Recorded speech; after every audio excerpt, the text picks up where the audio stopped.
கிறிஸ்துவுக்குள் பிரியமானவர்களே, ஆண்டவராகிய இயேசு கிறிஸ்துவின் இனிய நாமத்தில் நான் உங்கள் அனைவரையும் வாழ்த்துகிறேன். இயேசு கிறிஸ்து நல்லவர், இரக்கம் நிறைந்தவர், கிருபை நிறைந்தவர், அன்பு கொண்டவர், நம்மளை நேசிப்பவர், நமக்காக தன் ஜீவனையை பலி கொடுத்தவர். அவர் பிறந்த இந்த கிறிஸ்துவின் பிறந்த நாளை கொண்டாடுகின்ற உங்கள் மத்தியிலே நான் அவர் கிருபையை பற்றி ஒரு பாடலை பாடி உங்களை மகிழ்விக்க விரும்புகிறேன். அவர் கிருபை இல்லாமல் நாம் வாழ முடியாது.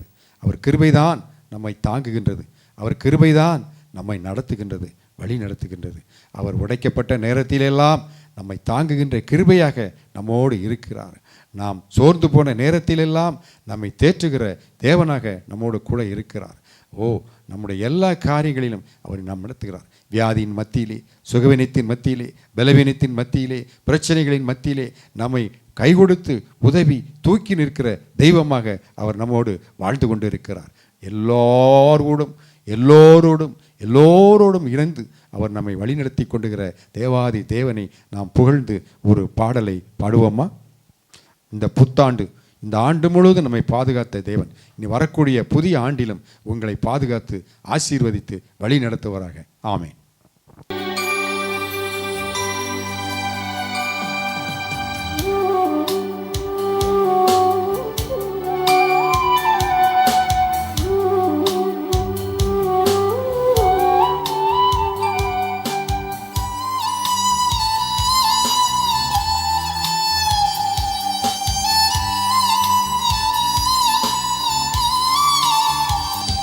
உங்க கிருபைதான் என்னை தாங்குகின்றது, உங்க கிருபைதான் என்னை நடத்துகின்றது, உங்க கிருபைதான் என்னை தாங்குகின்றது, உங்க கிருபைதான் என்னை நடத்துகின்றது.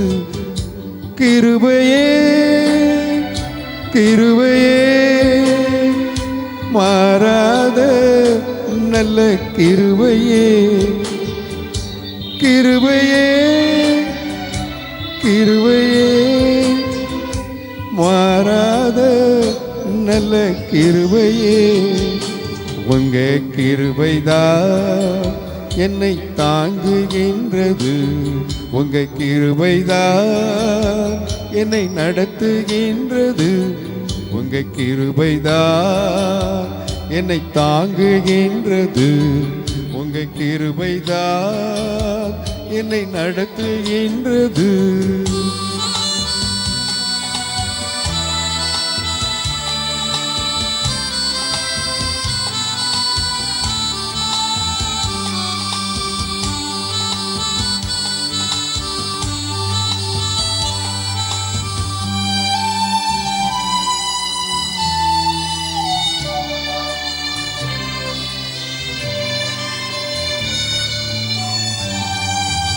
உடைக்கப்பட்ட நேரத்தில் எல்லாம் என்னை உருவாக்கின கிருபை இது, உடைக்கப்பட்ட நேரத்தில் எல்லாம் என்னை உருவாக்கின கிருபை இது. கிருபையே கிருபையே மாறாத நல்ல கிருபையே, கிருபையே கிருபையே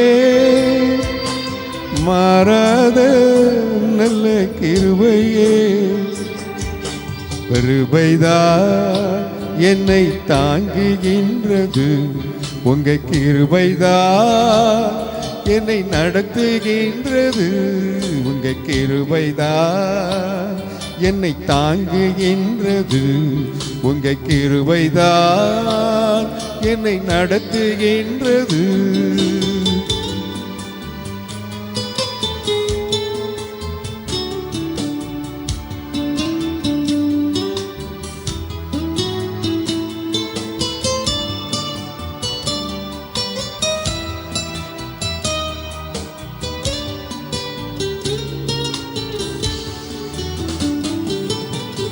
உண்டு போன நேரத்தில் எல்லாம் என்னை சூழ்ந்து கொண்ட கிருபை இது.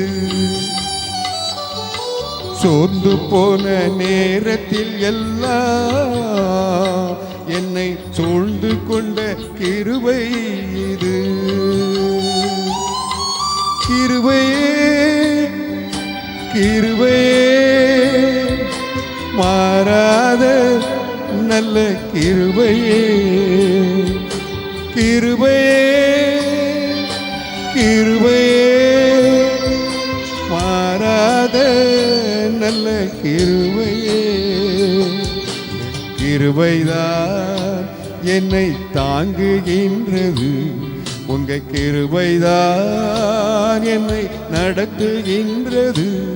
உங்க கிருபைதான் என்னை தாங்குகின்றது. உங்க கிருபைதான் என்னை நடத்துகின்றது.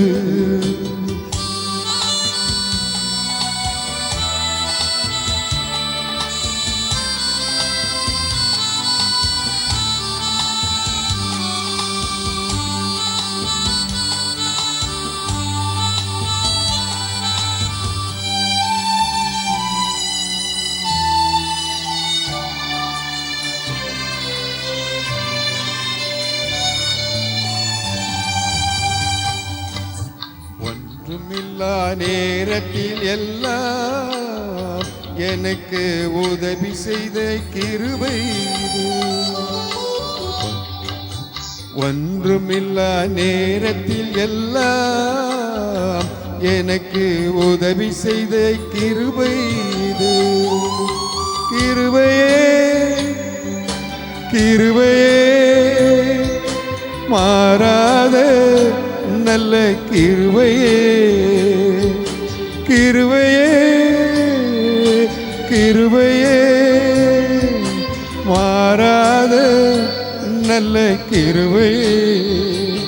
உங்க கிருபைதான் என்னை தாங்குகின்றது. உங்க கிருபைதான் என்னை நடத்துகின்றது. உங்க கிருபைதான் என்னை தாங்குகின்றது. உங்க கிருபைதான் என்னை நடத்துகின்றது.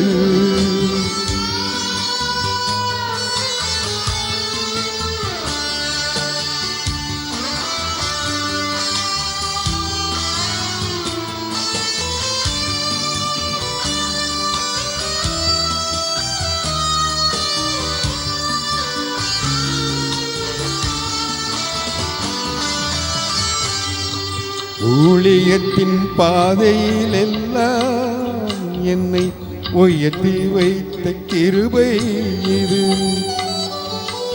ஊழியத்தின் பாதையில் எல்லாம் என்னை உயர்த்தி வைத்த கிருபை இது.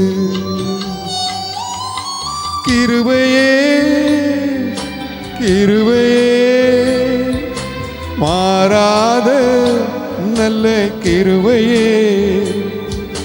கிருபையே கிருபையே மாறாத நல்ல கிருபையே.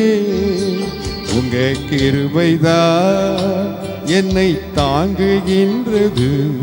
உங்க கிருபைதான் என்னை நடத்துகின்றது. உங்க கிருபைதான் என்னை தாங்குகின்றது. உங்க கிருபைதான் என்னை நடத்துகின்றது. ஆண்டவராகிய இயேசு கிறிஸ்துவின் இனிய நாமத்தில் உங்கள் அனைவருக்கும் என் இனிய கிறிஸ்மஸ் நல்வாழ்த்துக்கள். இந்த கிறிஸ்மஸ் கால செய்தியாக உங்களோடு பகிர்ந்து கொள்ளும்படியாக தெரிந்தெடுத்து கொள்ளப்பட்ட வேத வசனம் எரேமியா தீர்க்கதரிசி எழுதின அதிகாரம் 31 வசனம் 31. எரேமியா 31:31. இதோ நாட்கள் வரும் என்று கர்த்தர் சொல்லுகிறார்.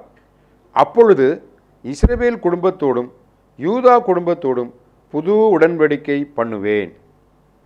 இதுதான் இன்றைய வசனம். ஜெபிப்போமா. மகா இரக்கமும் அன்பும் கருணையும் தயவும் வல்லமையும் பராக்கிரம் நிறைந்த அன்பின் பரலோக பிதாவே, உங்களுடைய கிருபையினாலும் இரக்கத்தினாலும் அன்பினாலும் தயவினாலும் எங்களை உடைய செட்டையில் மறைத்து காத்து கொண்டு வருகின்ற கிருபைக்காக கோடாகோடி ஸ்தோத்திரம் அப்பா. இதோ இந்த கிறிஸ்மஸ் காலங்களிலே அப்பா, கிறிஸ்மஸ் பண்டிகைகளை கொண்டாடி கொண்டிருக்கின்ற மக்களின் மத்தியிலே அவர்களுக்கு சொல்லும்படியான ஒரு செய்தியை தெரிந்தெடுத்து கொடுத்து, இதோ நாட்கள் வரும், அப்பொழுது யூதா குடும்பத்தோடும் இஸ்ரவேல் குடும்பத்தோடும் ஒரு புது உடன்படிக்கை பண்ணுவேன் என்று சொல்லி அந்த புது உடன்படிக்கையை குறித்த ஒரு செய்தியை சொல்லும்படியாக என்னை ஆயத்தப்படுத்தி அழைத்து கொண்டு வந்த கிருபைக்காக கோடாகுடி ஸ்தோத்திரம் அப்பா. இந்த செய்தியை நான் இந்த மக்களுக்கு தெளிவாக எடுத்து சொல்லும்படியாக நீர் என்னோடு இடைப்பட்டு அப்பா, நான் பேசும் பொழுது அப்பா, என் வாயின் மூலமாக ஒரு ஆவியானவர் ஆண்டவரே நீரே பேசி இந்த வசனத்தின் தெளிவான ரகசியங்களை சத்தியங்களை இந்த மக்களுக்கு எடுத்து சொல்லும்படியாக என்னை ஆசீர்வதித்து காத்துக்கொள்ள வேண்டும் என்றும் இந்த நேரம் முழுதும் என்னோடு கூட இருந்து வழிநடத்த வேண்டும் என்றும் மீட்பர் இயேசுவின் மூலம் ஜெபிக்கிறேன் நல்ல பிதாவே. ஆமேன் ஆமேன். பிரியமான சகோதர சகோதரிகளே, இன்றைக்கு உங்களுக்காக தெரிந்து கொள்ளப்பட்ட இந்த வசனம் மிக அற்புதமான வசனம். அற்புதமான வசனம். அதாவது இந்த வசனத்தை வாசிக்கும் பொழுது கிறிஸ்மஸுக்கும் இதுக்கு என்ன சம்பந்தம் அப்படிங்கிற மாதிரி தெரியும். கிறிஸ்மஸ் காலத்தில் ஏதோ யூதா குடும்பத்தோடும் இஸ்ரேல் குடும்பத்தோடும் புது உடன்படிக்கை பண்ணுவேன்னு ஏதோ ஒரு செய்தியை சொல்ல போகிறாங்களே, இதில் என்ன அர்த்தம் இருக்க போகிறது, இதில் என்ன மறைபொருள் இருக்க போகிறது என்று நீங்கள் யோசிக்கலாம். ஆனால் சற்று செவி கொடுத்து கேளுங்கள். இதில் உள்ள ஆழமான சத்தியங்களை நான் உங்களுக்கு தெளிவாக எடுத்து சொல்கிறேன். அது உங்களுக்கு மிகவும் பிரயோஜனமாக இருக்கும் என்று நம்புகிறேன். அதாவது எரேமியா தீர்க்கதரிசி இந்த வசனத்தை கர்த்தர் உரைத்த தீர்க்க தரிசனத்தை இந்த யூதா ஜனங்களுக்கும் இஸ்ரவேல் ஜனங்களுக்கும் சொல்லுகிறார். அப்போ இந்த எரேமியா தீர்க்கதரிசி சுமார் கிறிஸ்து பிறந்து 700 ஆண்டுகளுக்கு முன்பதாக கிமு 700 பிற்பகுதியிலும் கிமு 600 முற்பகுதியிலும் வாழ்ந்தவர். கிட்டத்தட்ட கிறிஸ்து பிறந்து ஒரு 700 ஆண்டுகளுக்கு முன்பதாக வாழ்ந்தவர். அப்போ எரேமியா என்றாலே அன்சர்டன், நிச்சயமற்ற என்று பொருள்படும். எரேமியா ஒரு கண்ணீர் விடும் தீர்க்கதரிசி. மக்களுக்காக கண்ணீர் விடுவர், மிகவும் அன்புக்குள்ளம் கொண்டவர், பாசம் கொண்டவர். மக்களுக்கு அவ்வப்பொழுது அவர்கள் செய்கின்ற தவறுகளை எடுத்து சொல்லி அவர்களுக்கு எடுத்துரைத்து அவர்களை சீர்திருத்தி நல்வழிப்படுத்த அவர் ஊழியம் செய்தார். எனவே எரேமியா தீர்க்கதரிசி எழுதின இந்த 31வது வசனம் 1 to 30 வசனங்களாக எழுதப்பட்டிருக்கிறது. இதில் யூத ஜனங்களுக்கு கர்த்தர் செய்யப்போகிற புது காரியங்களை குறித்து இங்கே எழுதப்பட்டிருக்கிறது. இதை 3 பகுதிகளாக பிரிக்கலாம். அதாவது எரேமியா தீர்க்கதரிசி எழுதின 31வது அதிகாரம் 3 காரியங்களை குறித்து நமக்கு எடுத்து உரைக்கிறது. ஆழமாக வாசித்து பாருங்கள். 1, ரெக்கன்சிலியேஷன், அதாவது a new people, புது உறவு, மனிதர்களுக்குள் புது உறவு. 2வது ரீஜெனரேஷன், புது வாழ்வு, மறுபிறப்பு. 3வது ரெஸ்டோரேஷன், a new kingdom, புது ராஜ்யம். a new people, a new covenant, a new kingdom. இதை பற்றி தான் இந்த எரேமியா 31வது அதிகாரம் நமக்கு விளக்கி சொல்லுகிறது. அதை நான் உங்களுக்கு தெளிவாக எடுத்து சொல்கிறேன். அதாவது முதலாவதாக உடன்படிக்கையை பற்றி இங்கே சொல்கிறார். ஒரு உடன்படிக்கைன்னா என்ன? ஒரு அக்ரிமெண்ட், லீகல் அக்ரிமெண்ட், அல்லது ஒரு கவனண்ட், ஒப்பந்தம் என்று சொல்வார்கள், அல்லது வாக்குத்தத்தம், ப்ராமிஸ். இது பழைய காலத்தில் உடன்படிக்கை மோசே மூலமாக ஆண்டவர் கொடுத்தார் யூத ஜனங்களுக்கு.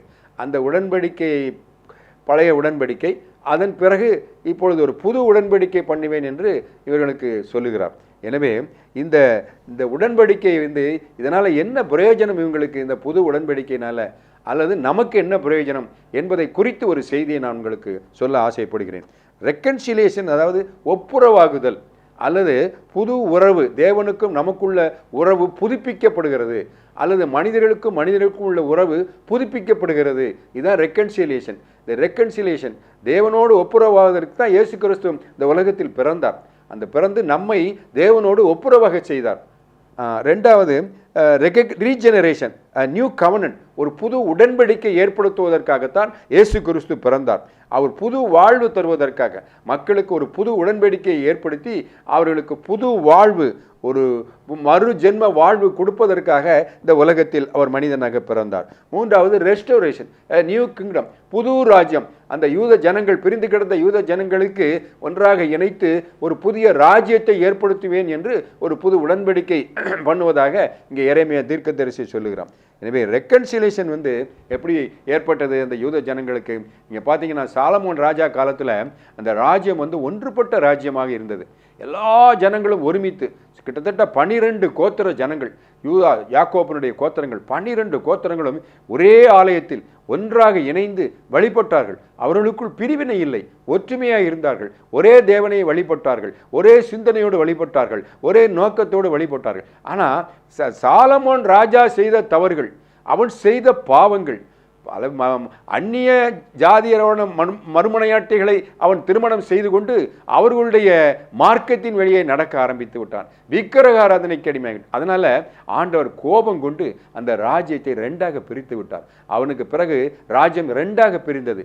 ஒன்று ரெகோபயாம் என்று சொல்லப்பட்ட ஒரு ராஜா வடபகுதியிலும், யெரொபெயாம் என்பவர் வடபகுதியிலும், ரெகோபயாம் என்பவர் தென்பகுதியிலும் ராஜாவாக ஏற்படுத்தினார். இந்த யெரொபெயாம் என்பது வடபகுதி, அது இஸ்ரவேல் கோத்திரம். 10 கோத்திரத்தாரும் அந்த பகுதியை ஆட்கொண்டு விட்டார்கள். மீதி 2 கோத்திரத்தார், யூதா பெஞ்சமின் கோத்திரத்தார் மட்டும் தென்பகுதி இந்த ரெகோபயாம் ராஜாவின் ஆட்சியின் கீழ் அவர்கள் இருந்தார்கள். இந்த 2 கோத்திரத்தாரும் 2 பிரிந்து வாழ்ந்து கொண்டிருந்தார்கள். இப்போ என்ன நடக்கிறது என்று சொன்னால், அந்த வடபகுதியில் உள்ள இஸ்ரவேல் ஜனங்கள் என்ன பண்ணுகிறார்கள், அங்கே சமாரியா என்ற ஒரு இனம் இருக்கிறது. அந்த சமாரியா இனத்தோடு கலந்து விட்டார்கள். அவர்களோடு கலந்து ஒரு கலப்பின ஜாதியை உருவாக்கி விட்டார்கள். கலப்பின ஜாதி மட்டுமல்ல, அவர்கள் வழிபடுகிற தெய்வங்களை இவர்களும் வழிபட ஆரம்பித்து விட்டார்கள். எருசலேமில் தான் ஆலயம் இருக்கிறது. ஒருவேளை நம்முடைய ஜனங்கள் எருசலேமுக்கு போய்விடுகிறாளோ என்று பயந்து அவர்கள் அங்கேயே 2 இடங்களில் 2 ஆலயங்களை உருவாக்கி அந்த வழிபாடுகள் முறைகள் எல்லாமே அந்த புறஜாதியாரின் வழிமுறைகளை பின்பற்ற ஆரம்பித்து விட்டார்கள். இந்த தென்பகுதியில் உள்ள யூத ஜனங்கள் அவர்களும் என்ன செய்தார்கள், அவர்களும் அந்த இச்சையிலே விழுந்து அவர்களும் அந்த புறஜாதியாருடைய மார்க்கத்தின் வழியாக நடக்க ஆரம்பித்து விட்டார்கள். இந்த 2 ஜனங்கள் இவ்வாறாக பிரிந்து 2 இனமாக பிரிந்து அங்கே வழிபட்டு கொண்டிருந்தார்கள். எனவே தேவாதி தேவன் அவர்களை இருவரும் இணைக்க வேண்டும். அவர்கள் இருவரையும் ஒன்றாக்கி ஒரே வழிபாடு, ஒரே தேவன், ஒரே சிந்தனை, ஒரே நோக்கம், ஒரே தேவன் வழிபடும்படியாக அவர்களை இணைக்கும் காலங்கள் வரும் என்று ஒரு தீர்க்க தரிசன வார்த்தையை எரேமியா மூலமாக சொல்லுகிறார். இதோ நாட்கள் வரும், நாட்கள் வரும் என்று சொல்லுகிறார். நாட்கள் வரும் என்று சொன்னால் அந்த நாட்கள் எப்படிப்பட்ட நாட்கள் அப்படின்றதை நம்ம பின்னால் பார்ப்போம். இப்போ இந்த ரெக்கன்சிலியேஷனில் புது உறவு, அதாவது புது உறவுன்னா இவங்க சிறைப்பட்டு போனாங்க. ஆண்டவர் கோபப்பட்டு இவங்களுடைய அடிமைத்தனத்திலும் இந்த விக்கிரக ஆராதனையில் இவங்க விழுந்துவிட்ட காரணத்தினாலும் அவர்கள் மீது கோபப்பட்டு அவர்களை அந்த வடபகுதியில் உள்ள அந்த இஸ்ரவேல் குடும்பத்தாரை அசிரியா ராஜாவால் சிறைப்பிடிக்கப்பட்டு போனார்கள். தென்பகுதியில் உள்ள அந்த யூதா குடும்பத்தார் பாபிலோனிய ராஜர்களால் சிறைப்பிடிக்கப்பட்டு போனார். இவ்வாறாக சிறைப்பிடிக்கப்பட்டு உலகத்தின் பல இடங்களிலும் சிதறடிக்கப்பட்டார்கள். சிதறடிக்கப்பட்டு அவர்கள் தண்டனையை ஏற்றுக்கொண்டார்கள். எனவே இப்படி சிதறிக்கப்பட்ட அந்த யூத ஜனங்களை சிறையிருப்பை திருப்பி ஒன்றாக இணைத்து அவர்களை ஒப்புரவாக்குவதுதான் அந்த உடன்படிக்கையின் நோக்கம். இதோ நாட்கள் வரும், அப்பொழுது இஸ்ரவேலும் யூதாவுமாகிய என் ஜனத்தினுடைய சிறையிருப்பை திருப்பி நான் அவர்கள் பிதாக்களுக்கு கொடுத்த தேசத்திற்கு அவர்களை திரும்பி வரப்பண்ணுவேன் என்று எரேமியா 30:2 வசனத்தில் தேவன் தெள்ள தெளிவாக எடுத்து சொல்லுகிறான். எரேமியா 30:10 வாசித்து பார்ப்பீர்கள் என்று சொன்னால், என் தாசனாகிய யாக்கோபே நீ பயப்படாதே, இஸ்ரவேலே கலங்காதே, இதோ நான் உன்னை தூரத்திலும் உன் சந்ததியை தங்கள் சிறையிருப்பின் தேசத்திலும் இராதபடிக்கு ரட்சிப்பேன். யாக்கோபு திரும்பி அமர்ந்து சுகித்திருப்பான் என்று இங்கே வாக்குத்தத்தம் கொடுக்கிறார். எரேமியா 30:18 வாசித்து பாருங்க. கர்த்தர் சொல்லுகிறார், இதோ நான் யாக்கோபுடைய கூடாரங்களின் சிறையிருப்பை திருப்பி அவன் வாசஸ்தலங்களுக்கு இரக்கம் செய்வேன். நகரம் மண்மேட்டின் மேல் கட்டப்பட்டு அரண்மனை போல் நாட்டப்படும். பழைய நிலைமை வரும் என்று சொல்லுகிறார். அதாவது ஒப்புரவாகுதல், தேவனோடு ஒப்புரவாகுதல், 2 குடும்பமும் ஒப்புரவாகுதல். இப்படி ஒப்புரவாக்குதலின் ஒரு தீர்க்க தரிசனத்தை ஆண்டவர் எங்களுக்கு சொல்லுகிறார். அண்டது ரீஜெனரேஷன். ரீஜெனரேஷன்னா புது வாழ்வு. இன்னைக்கு நம்மளே ஆண்டவர் ரெக்கன்சில் பண்ணனா அந்த கிறிஸ்து பிறந்திருக்கிறார். இயேசு கிறிஸ்து பிறந்த நோக்கமே நம்மை தேவனோடு ஒப்புரவாக்குறதுக்கு தான். நம்ம எத்தனையோ அவருடைய கட்டளைகளை மறந்து நாம் அவரை பின்பற்றாமல் இருக்கிறோமே. எனவே தேவாதி தேவனோடு ஒப்புரவாகும்படி நமக்காக அவர் இறங்கி வந்து கல்வாரி சிலுவையில் மரித்து ரத்தம் சிந்தி நம்மை தேவனோடு ஒப்புரவாக்கி இருக்கிறோம். இப்போ ரீஜெனரேஷன், அதாவது புது வாழ்வு. இந்த யூதர்களுக்கு ஒரு புது வாழ்வு. அவருடைய இருதயம் கடினமான இருதயமாக இருந்தது, பொல்லாப்பான இருதயமாக இருந்தது. அவர்கள் தேவனுடைய வாக்குக்கு செவி கொடுக்காமல் அவர்கள் சுய இஷ்டப்படி நடந்தார்கள். எரேமியா 7:23-24 வசனத்தை வாசித்து பாருங்கள். மிகவும் நன்றாக நமக்கு புரியும். என் வாக்குக்கு செவி கொடுங்கள், அப்பொழுது நான் உங்கள் தேவனாய் இருப்பேன், நீங்கள் என் ஜனமாய் இருப்பீர்கள். நான் உங்களுக்கு கற்பிக்கும் எல்லா வழியிலும் உங்களுக்கு நன்மை உண்டாகும்படி நடவுங்கள் என்று கட்டளையிட்டேன்.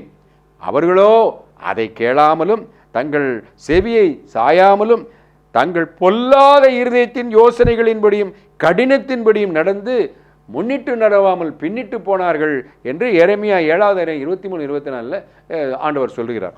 எனவே அவர்களுடைய நடவடிக்கை, அவருடைய இருதயம் பின்வாங்கி போனது. தேவனுடைய கட்டளைகளை அவர்கள் மதிக்கவில்லை, தேவனுடைய கட்டளைகளை அவர்கள் ஏற்றுக்கொள்ளவில்லை, செவி சாய்க்கவில்லை. எரேமியா 32:37-40 பாருங்க, வாசித்து பாருங்க. ஆண்டவர் தெளிவா ஏன் இவர்கள் சிறையிருப்புக்கு போனாங்க, ஏன் இவர்கள் சிதறடிக்கப்பட்டார்கள்? என் சினத்திலும் என் கோபத்திலும் என் மகா உக்கிரத்திலும் நான் அவர்களை துரத்தின எல்லா தேசங்களில் இருந்தும் அவர்களை சேர்த்து கொண்டு அவர்களை இந்த ஸ்தலத்திற்கு திரும்பி வரவும் இதிலே சுகமாய் தங்கியிருக்கவும் பண்ணுவேன். அவர்கள் சகல நாட்களிலும் எனக்கு பயப்படும்படிக்கு நான் அவர்களுக்கு ஒரே இருதயத்தையும் ஒரே வழியையும் கட்டளையிட்டு அவர்களுக்கு நன்மை செய்யும்படி அவர்களை விட்டு பின்வாங்குவதில்லை.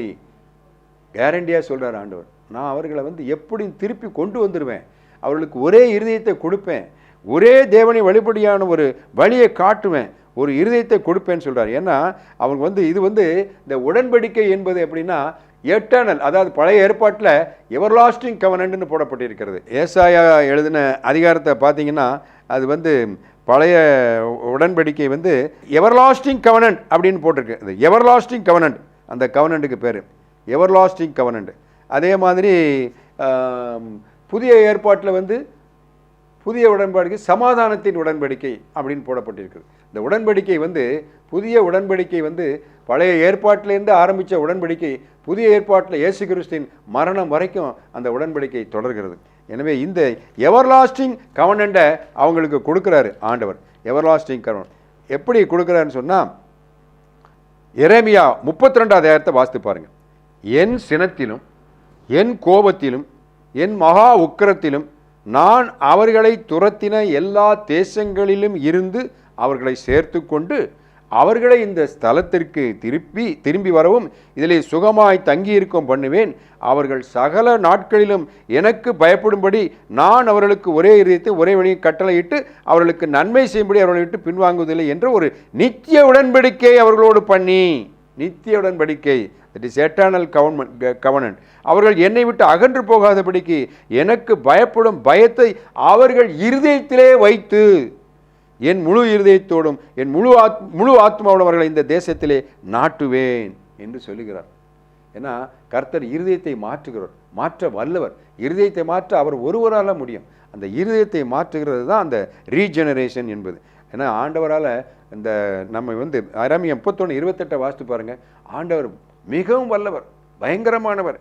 அவன் நான் பிடுங்கவும் இடிக்கவும் நிர்மூலமாக்கவும் அழிக்கவும் தீங்கு செய்யவும் அவர்கள் பேரில் எப்படி ஜாக்கிரதையாக இருந்தேனோ அப்படியே கட்டவும் நாட்டவும் அவர்கள் பேரில் ஜாக்கிரதையாக இருப்பேன் என்று சொல்கிறார். நமக்கு இழப்புகளை உண்டு பண்ண முடியும், அவரால் நம்மளை இடிக்க முடியும், அதே சமயத்தில் நம்ம கட்டவும் முடியும்.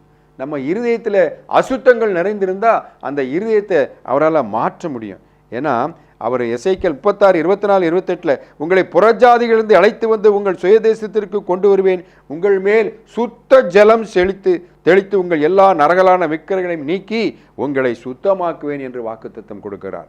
உங்களுக்கு நவமான இருதயத்தை கொடுத்து புதிதான ஆவியை கட்டளையிட்டு கல்லான இருதயத்தை எடுத்து போட்டு சதையான இருதயத்தை கொடுப்பேன் என்று எசேக்கியா தீர்க்கதரிசி மூலமாக வாக்கு கொடுக்கிறார். எனவே இந்த ரீஜெனரேஷன் என்பது இருதய மாற்றம்.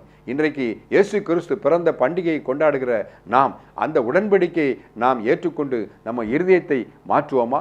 நம்மால் மாற்ற முடியாது, அவர் மாற்றுவார். இயேசு கிறிஸ்து உங்கள் உள்ளத்தில் பிறக்க வேண்டும், உங்கள் இருதயத்தில் பிறக்க வேண்டும். அவருடைய ஆவி உங்களை இருதயத்தை மாற்றி அவருக்கு ஏற்றவர்களாக அவருடைய கட்டளைப்படி நடக்க உங்களை வழி நடத்துவார். அடுத்தது ரெஸ்டோரேஷன், புது ராஜ்யம், நியூ கிங்டம், ரெஸ்டோரேஷன். அதாவது எரேமியா 31வது அதிகாரம் 22வது வசனத்தை வாசித்து பாருங்க. எரேமியா 31:22. கர்த்தர் பூமியிலே ஒரு புதுமையை சிருஷ்டிப்பார். பின்பகுதி, ஸ்திரீயானவள் ஒரு புருஷனை சூழ்ந்து கொள்ளுவாள் அப்படின்னு போடப்பட்டிருக்கு. புதுமையான காரியத்தை சிருஷ்டிப்பார் என்று போடப்பட்டிருக்கு. புதுமையான காரியம், புதுமையான காரியம் என்று சொன்னால் என்ன? புதுமையான காரியம், கர்த்தர் செய்யும் புதுமையான காரியம்.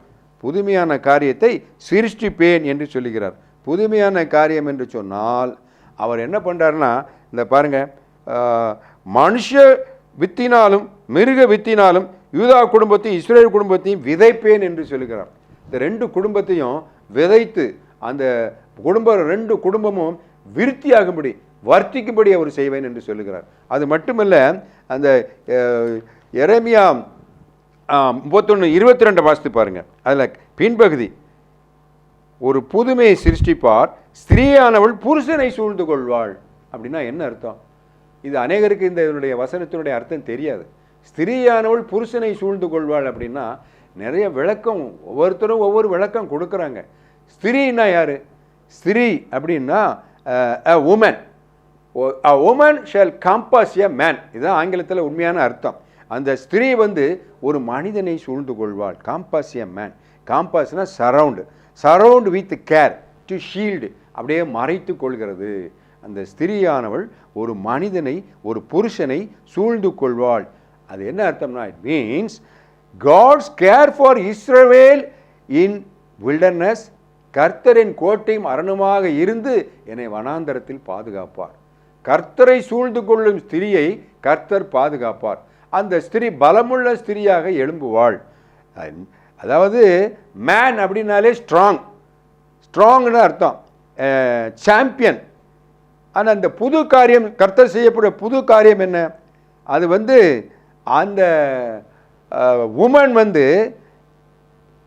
இந்த மனிதனை சூழ்ந்து கொண்டு அவனை பாதுகாப்பார் என்று சொல்லப்பட்டிருக்கிறது. அப்படின்னா என்ன பொருள்? அதாவது இந்த ஜனங்கள் நாடு கடத்தப்பட்ட இந்த ஜனங்கள் அவங்க வீக்கான ஆட்களாக இருந்தாங்க. அவங்கள என்ன பண்ணுறாரு? திரும்பி வர செய்து அவர்களை பலமுள்ள ஆட்களாக, அதாவது ஒரு ஸ்ட்ராங் மேன் அவனை சூழ்ந்து கொள்ளும்படியாக அவங்களுக்கு பலத்தை கொடுக்கிறார். அப்போ என்ன பொருள்? அவர்கள் யுத்தம் செய்வதற்கு நல்ல ஆயத்தமான ஜனங்களாக, அந்த ஜெயிப்பதற்கு தகுதியுள்ளவர்களாக, அந்த தேசத்தை சுதந்திரித்துக் கொள்ள தகுதியுள்ளவர்களாக அவனை ஆயத்தப்படுத்துகிறார். அப்போ இன்னைக்கு என்ன நம்ம இதிலேருந்து புரிந்து கொள்ளக்கூடிய ஆவியின் ரகசியம் என்னென்னா, அதாவது ஸ்திரீ அப்படின்னாலே நம்ம சபைன்னு சொல்லிக்கலாம். சபை, நம்முடைய சபை. இந்த சபை புருஷனை சூழ்ந்து கொள்வாள். கிறிஸ்து என்கின்ற நல்ல ஸ்ட்ராங் மேன் அவரை சூழ்ந்து கொள்ளும் பொழுது இந்த சபைகள் என்ன செய்யும்னா, இந்த உலகத்தையே ஆளக்கூடிய தகுதியை பெறும். சூழ்ந்து கொள்வாள் ஸ்திரீ அப்படின்னு ஒரு வாக்கு தத்தத்தை இன்று நமக்கு கொடுக்கிறார். அன்னைக்கு இஸ்ரவேல் ஜனங்களுக்கு கொடுத்தார்.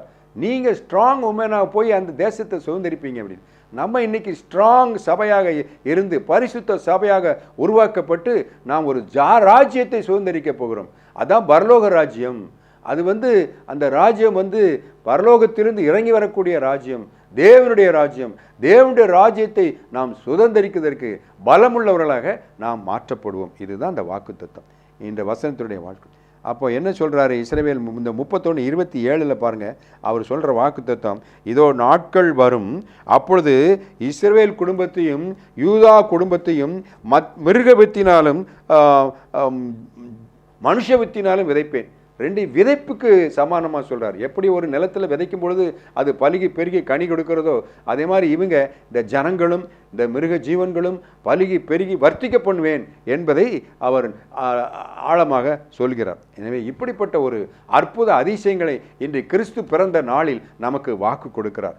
நம்மளை ரெக்கன்சைல் பண்ணுறார், ஆண்டவரோடு ஒப்புரவாக்குகிறார், நம்மளை ரீஜெனரேட் பண்ணுறார், நமக்கு புது வாழ்வு தருகிறார், நமக்கு இருதயத்தை மாற்றுகிறார், நம்மளுக்கு ஒரு நியூ கிங்டம் வாக்கு கொடுக்கிறார், புது ராஜ்யத்தை வாக்கு கொடுக்கிறார். எனவே இந்த வசனத்தின் மூலமாக நாம் உணர்ந்து கொள்வது, இந்த கிறிஸ்துவின் பிறப்பு என்பது நமக்கு கொடுக்கப்பட்ட ஒரு புது உடன்படிக்கை. இந்த புது உடன்படிக்கைன்னு சொன்னால் அப்போ பழைய உடன்படிக்கை ஒன்று இருக்கணும்ல. அப்போ பழைய உடன்படிக்கை என்ன, புது உடன்படிக்கை என்ன, அதை நம்ம ஆராய்ச்சி பார்க்கணும். பழைய உடன்படிக்கை என்பது கர்த்தர் சீனாய் மலையில் மோசேயின் மூலமாக இந்த யூத ஜனங்களுக்கு கொடுக்கப்பட்டது. அது நீங்கள் எப்படி அவர்கள் எகிப்தின் அடிமைத்தனத்தை அவர்கள் மீட்டுக்கொண்டு அவர்கள் கானான் தேசத்தை சுதந்திரிப்பீர்கள் என்று சொல்லி வாக்கு கொடுத்து அவர்கள் நடத்தி கொண்டு வரும்போது அவர்கள் எப்படியெல்லாம் வாழ்க்கை நடத்த வேண்டும் என்பதற்காக மோசேயின் மூலமாக சில நியாயபரமான சட்டத்திட்டங்களை உருவாக்கி அவர்களுக்கு கொடுக்கிறார். அந்த சட்டத்திட்டங்களை நீங்கள் செவி கொடுத்து அதன்படி நீங்கள் நடந்தீர்கள் என்று சொன்னால் நீங்கள் என் ஜனமாயிருப்பேன், நான் உங்கள் தேவனாயிருப்பேன் என்று ஒரு வாக்கு தத்தம், ஒரு உடன்படிக்கை ஏற்படுத்தி அவர் நடத்தி கொண்டு வருகிறார். ஆனால் இவர்களோ என்ன செய்யறாங்கன்னா அதிலிருந்து மாறி போயிடுறாங்க. அந்த உடன்படிக்கை அவங்க பின்பற்ற முடியாம அவர்கள் சீரழிஞ்சு போயிடுறாங்க. எப்படின்னா இந்த வடதேசத்தில் உள்ளவங்களும் அந்த விபச்சாரம் வேசித்தனத்துக்கு போயிடுறாங்க. தென் தேசத்தில் உள்ள யூதாவும் அவளை பார்த்து கெட்டு போயிடுறான். அதை தான் எரேமியா 3:8 எரேமியா 3:12 வாசிக்கிறோம். சீர்கெட்ட இஸ்ரவேல் என்பவள் விபச்சாரம் பண்ணின முகாந்தரங்கள் எல்லாவற்றிலிருந்து நான் அவளை அனுப்பிவிட்டு அவருடைய தழுதற் சீட்டை அவருக்கு கொடுத்த போதும் அவர் டைவர்ஸ் கொடுத்துட்டாரு. நீங்கள் எனக்கு வேண்டாம் அப்படின்னு சொல்லி அவங்கள பிடிச்சிட்டு போட்டோம், இந்த பாபிலோனியர் பிடிச்சிட்டு போட்டோம், இந்த அசீரியர்கள் பிடிச்சிட்டு போட்டோன்னு அவங்கள கைவிட்டுட்டார். அதனால தான் அவர்கள் பழுதற் சீட்டு கொடுத்த போதும் சகோதரி இஸ்ரவேலுக்கு ஒரு சிறையிருப்பு வந்தது. அதை பார்த்தாவது யூதா திரும்பி இருக்கணும். ஆனால் இந்த யூதாவும் திரும்பலை. அதனால தான் சகோதரியாக யூதா என்கிற துரோகி பயப்படாமல் இவளும் போய் வேசித்தனம் பண்ணினாள். அவளுடைய வேசித்தனத்தினால் தேசம் தீட்டுப்பட்டு போயிற்று. என்ன வேசித்தனம்? கல்லோடும் மரத்தோடும் விபச்சாரம் பண்ணி கொண்டிருந்தாள். பாருங்க, விக்கிரகத்தை வெளிப்பட ஆரம்பிச்சிட்டாங்க. இந்த புறஜாதியாருடைய விக்கிரக ஆராதனைக்கு அவங்க அடிமையாயிட்டாங்க. அதே மாதிரி இவங்களும் அதுக்கு அடிமையாகி அந்த வழிபாட்டுக்கு போயிட்டாங்க. அப்போ எரேமியா 3:12 வடதிசையை நோக்கி கூற வேண்டிய வார்த்தைகள் சீர்கெட்ட இஸ்ரவேல் என்று கர்த்தர் சொல்லுகிறார். நீங்க திரும்புங்க, மனம் திரும்புங்க. நான் உங்கள் மேல் என் கோபத்தை இறங்க பண்ணுவதில்லை, நான் என்றென்றைக்கும் கிருபை உள்ளவர் என்று கர்த்தர் சொல்லுகிறார். என்றென்றைக்கும் கோபம் வைக்க மாட்டேன். சீர்கெட்ட பிள்ளைகளே திரும்புங்கள் என்று கர்த்தர் சொல்லுகிறார். இன்றைக்கு நாம் எப்படிப்பட்ட வாழ்க்கை வாழ்ந்து கொண்டு இருக்கிறோம்? தேவன் நமக்கு கையில் இதோ இந்த உடன்படிக்கை கொடுத்திருக்கிறார், வேதாகமத்தை கொடுத்திருக்கிறார், வார்த்தைகளை கொடுத்திருக்கிறார். இந்த வார்த்தைகளின்படி நடக்கிறோமா? தேவனுடைய கட்டளைகளுக்கும் தேவனுடைய வார்த்தைக்கும் செவி கொடுக்கிறோமா? அல்லது புறஜாதியார் மார்க்கத்தை பின்பற்றி வேசித்தனம் பண்ணுகிறோமா? சீர்கெட்டு போயிருக்கிறோமா? இதோ சீர்கெட்ட இஸ்ரவேலே, சீர்கெட்ட யாக்கோபே, யூதாவே, நீ திரும்பு, மனம் திரும்பு என்று கர்த்தர் நம்மை பார்த்து மனம் திரும்புதலுக்காக அழைக்கிறார். இதுதான் பழைய உடன்படிக்கை. அதனால ஒரு புது உடன்படிக்கை ஏற்படுத்திட்டார். இந்த கிறிஸ்து பிறந்ததே ஒரு புது உடன்படிக்கை ஏற்படுத்துவதற்காகத்தான். புது உடன்படிக்கை என்பது கிறிஸ்து பிறந்து சிலுவையிலே பாடுபட்டு ரத்தம் சிந்தி அந்த இரத்தத்தினால் நமக்கு மீட்பு கொடுத்திருக்கிறார். அதனால்தான் அந்த புது உடன்படிக்கை என்பது என்னவென்று சொன்னால், அந்த பழைய உடன்படிக்கை என்பது கல்லால் எழுதப்பட்டது, கல்லிலே எழுதப்பட்டது, அது எழுத்தினால் எழுதப்பட்டது, அது அழியக்கூடியது, ஆனால் புதிய உடன்படிக்கை இயேசுவின் இரத்தத்தினால் எழுதப்பட்டது, அது அழியாதது, அது மறையாதது.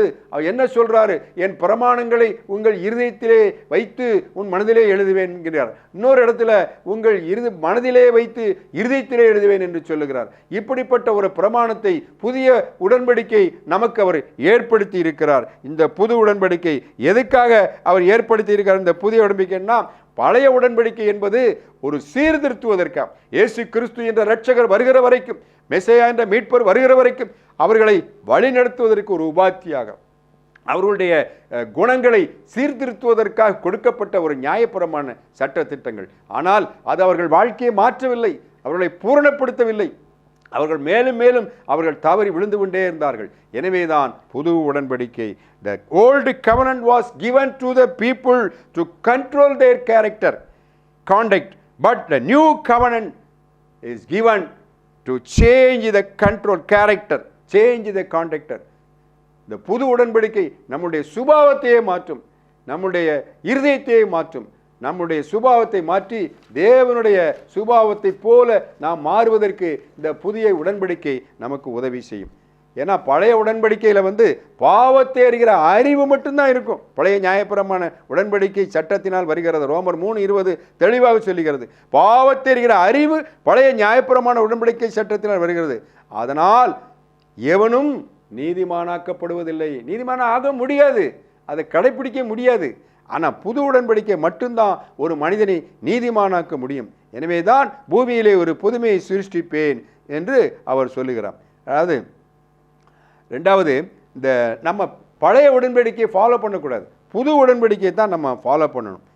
இந்த புது உடன்படிக்கை இயேசு கிறிஸ்து சிலுவையில் அறைவதற்கு முந்தின நாள் சீசரோடு பந்தி அமர்ந்து அந்த உடன்படிக்கை ஏற்படுத்துகிறார் அல்லவா? எல்லாரும் நாம் அறிந்தது தானே. அவர் இந்த அப்பத்தை எடுத்து பிட்டு சீசர்களுக்கு கொடுத்து, இதோ என் சரீரம், இதை வாங்கி உண்ணுங்கள், கிண்ணத்தை எடுத்து ஆசீர்வதித்து பின்பு அதை கொடுத்து சீசர்களுக்கு, இதோ திராட்சை ரசத்தை, இதை பருகுங்கள், இது புதிய உடன்படிக்கை, உங்களோடு கூட ஏற்படுத்துகிற புதிய உடன்படிக்கை, நான் சிந்தப்போகிற இரத்தம் புதிய உடன்படிக்கை என்று சொல்லி அந்த இரத்தத்தை அந்த கிண்ணத்திலே பானம் செய்கிறார் அல்லவா? இந்த புது உடன்படிக்கை, அந்த புது உடன்படிக்கை கல்வாரி சிலுவையில் பாடுவதற்கு முன்பதாக சீசர்களோடு ஏற்படுத்தி விட்டு சென்றார். எனவே அது என்ன உடன்படிக்கை? நான் அவர்கள் அக்கிரமத்தை மன்னித்து அவர்கள் பாவங்களை நீ நினைப்பதில்லை என்று கர்த்தர் சொல்கிறார். எனவே இதோ நாட்கள் வரும், இந்த புதிய உடன்படிக்கை அனுபவத்தை யூதர்கள் பெற்று துக்கித்து புலம்பி அழுது மறுவாழ்வடைவார்கள். அதேபோல் நாமும் ஒவ்வொருவரும் இந்த புதிய உடன்படிக்கையின்படி நாம் செய்த தவறுகளை நினைத்து புலம்பி துக்கித்து கல்வாரி சிலுவையில் பாடுபட்ட இயேசு கிறிஸ்துவை நினைத்து அழுது புலம்பி நாமும் மறுவாழ்வடைய வேண்டும் என்பதுதான் இந்த உடன்படிக்கையின் நோக்கம். பழைய உடன்படிக்கையும் புதிய உடன்படிக்கைக்கும் நிறைய வேறுபாடு இருக்கிறது. பழைய உடன்படிக்கை ஜனங்களுக்கு பொதுவாக கொடுக்கப்பட்டது. புதிய உடன்படிக்கை ஒவ்வொருவர் இருதயத்திலும் தனித்தனியாக எழுதப்பட்டது. பழைய உடன்படிக்கை வருஷந்தோறும் ஒரே விதமான பலிகளை செலுத்துவது. ஆனால் புதிய உடன்படிக்கை ஒரே பலியை நமக்காக இயேசு கிறிஸ்து செலுத்தி இருக்கிறார். இப்படிப்பட்ட உடன்படிக்கை, புது உடன்படிக்கை இன்று நான் ஏற்படுத்துவேன் என்று கர்த்தர் நமக்கு வாக்கு கொடுக்கிறார். எனவே இந்த புது உடன்படிக்கை என் நியாயப்பிரமாணத்தை அவர் உள்ளத்திலே வைத்து அதை அவர்கள் இருதயத்திலே எழுதி நான் அவர்கள் தேவனாயிருப்பேன் என் ஜனமாயிருப்பேன் என்று சொன்ன இந்த புதிய உடன்படிக்கை இன்று செயல்படுத்தப்பட்டு கொண்டிருக்கிறது. புதிய உடன்படிக்கை ஒரு புதிய மார்க்கம், ஒரு ஜீவ மார்க்கம். ஜீவ மார்க்கம். நாம் மகா பரிசுத்த ஸ்தலத்தில் நுழைவதற்கு பிரவேசிப்பதற்கு இயேசு கிறிஸ்துவானவர் தமது மாம்சத்தின் திரையின் வழியாக நமக்கு ஏற்படுத்தின புதிதும் ஜீவனுமான மார்க்கம். அந்த மாம்சத்தின் வழியாய் பிரவேசிப்பதற்கு அவருடைய இரத்தத்தினாலே நமக்கு மகா தைரியம் உண்டாயிருக்கிறது.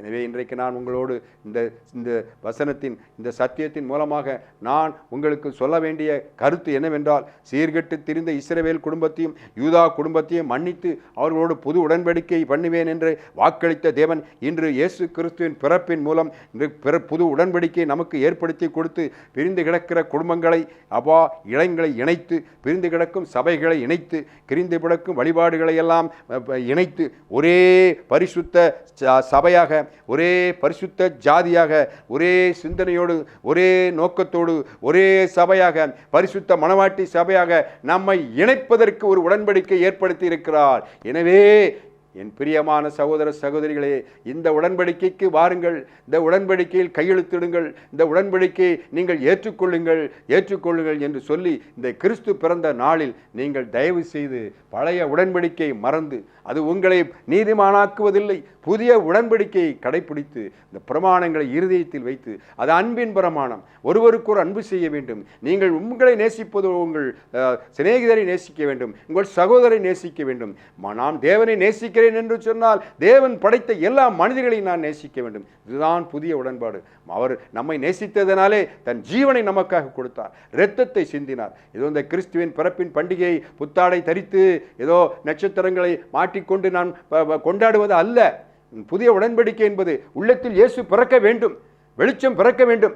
இருளிலிருந்த ஜனங்கள் மகா வெளிச்சத்தை கண்டார்கள் என்று சொன்னபடி இந்த அழுக்கடைந்த இருதயத்தில் வெளிச்சம் பிறக்க வேண்டும். பிரகாசம் ஒளி தெரிய வேண்டும், இருளான மனக்கண்கள் ஒளி பிறக்க வேண்டும். எனவே நீங்கள் இந்த புது வஸ்திரங்களை தரிப்பது புத்தாடை உடுத்துவதல்ல, புதிய ரட்சிப்பின் வஸ்திரத்தை நீங்கள் உடுத்தி கொண்டு தேவனை தொழுது கொள்ள வேண்டும் என்று சொல்லி நாம் எல்லாம் வல்ல பிதாவாகிய தேவனை ஒரு நிமிடம் உங்களுக்காக நான் ஜெபிக்கிறேன்.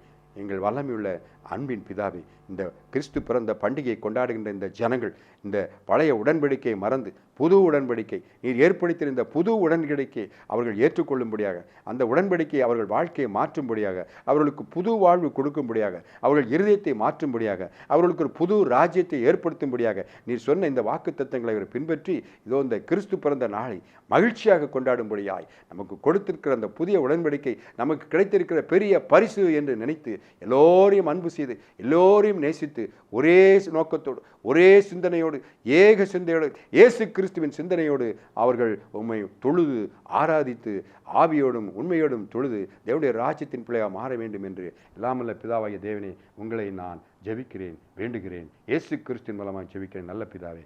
ஆமென், ஆமென். You better not cry, you better not pout, I'm telling you why. Santa Claus is coming to town. Little tin horse and little toy drums, Rudy toot toots and Rowdy tom toms.